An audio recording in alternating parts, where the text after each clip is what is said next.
ఇదిగో సంవత్సరాలు గతించిపోతున్నాయి. మన వయసు ఎంత అంటే, మన జీవిత కాలంలో దేవుడు ఇచ్చిన కాలము, సమయం అని చెప్పచ్చు. దేవుడు ఇస్తున్నాడు, తరుణాలు ఇస్తున్నాడు. ఏ కాలంలో ఏది చేయాలో, ఏ సమయంలో ఏది చేయాలో, ఎప్పుడు ఎలాగ బ్రతకాలో దేవుని బిడ్డలమైన మనము దృష్టి కలిగిన వారిగా, జ్ఞానం కలిగిన వారు ఉండాలనేది దేవుని వాక్యం తెలియజేస్తుంది. మనుషుడికి కాలము, సమయం గురించి తెలియదు, జీవితంలో ఎంత టైం వెళ్తుందో తెలియదు, జీవితంలో ఏం చేయాలో అసలుకే తెలియదు. సంవత్సరాలు దాటిపోతున్నాయి, సంవత్సరం గతించిపోతా ఉంది.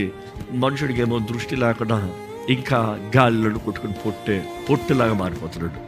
దేవుడు వాకి తెలియజేస్తుంది, ఆవిరి వంటిది జీవితం, ఇంతలో కనబడి అంతలో మాయమయ్యేది.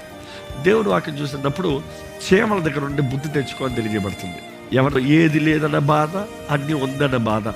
కానీ వాక్యం చూసినప్పుడు చీమల దగ్గర నుండి నేర్చుకోవాలంట. కష్టపడాల్సిన సమయంలో కష్టపడుతుందంట, అనుభవించాల్సిన సమయంలో అనుభవిస్తుందంట. జీవితంలో 2 సీజన్స్ ఉంటాయండి. కలిగిలో ఉంటాం ఎరుగుదును, లేమిలో ఉంటాం ఎరుగుదును. రెండిట్లో ఉంటాం ఎరుగుతాం నేర్చుకోవాలి. దానిని బట్టి జీవితానికి విలువనిస్తాం. ఈరోజు ఎంతోమంది వారి జీవితానికి విలువను ఇవ్వట్లేదు. What is life? I don't know. ఏం చేస్తావు నాకు తెలియదు, ఏం చేద్దాం అనుకుంటున్నావు నాకు తెలియదు.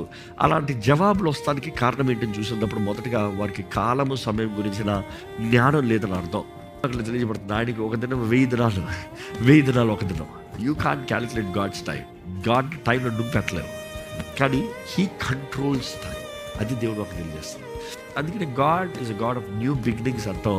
ఆయన ఎప్పుడంటే అప్పుడు నీ జీవితంలో కార్యాన్ని జరిగిస్తానికి సిద్ధపాటు కలిగిన దేవుడు, అధికారం కలిగిన దేవుడు. కానీ నీవు ఎదురు చూస్తున్నావా, నువ్వు దాని మీద సిద్ధపడ్డావా అనేది చూడాలి. అందుకని దేవుడు వాటిని చూసినప్పుడు, ఉదాహరణ యోవేలు గ్రంథం చూస్తే, మీ చెడు అలవాట్లని, మీ చెడు కార్యాలని, మీ నిర్లక్ష్య కార్యాలని ఎన్ని విడిచిపెట్టు అడుగుతున్నా. మీ సమయాన్ని ఎలా గడుపుతున్నారు? మీ సమయాన్ని ఎలా వాడుతున్నారు? మీ సమయం దేనికి వాడుతున్నారు? ఎవరితో వాడుతున్నారు? ఏం చేస్తాను? మీ సమయం ఎంత టైం వ్యర్థపరుస్తున్నారు? ఎంత టైం సోషల్ మీడియాలో గడుపుతున్నారు? ఈరోజు ఈ వాక్యం వింటున్న మీరు, ఇదిగో ఇప్పటికే వేగంగా ఎన్నో మాటలు చెప్పాను.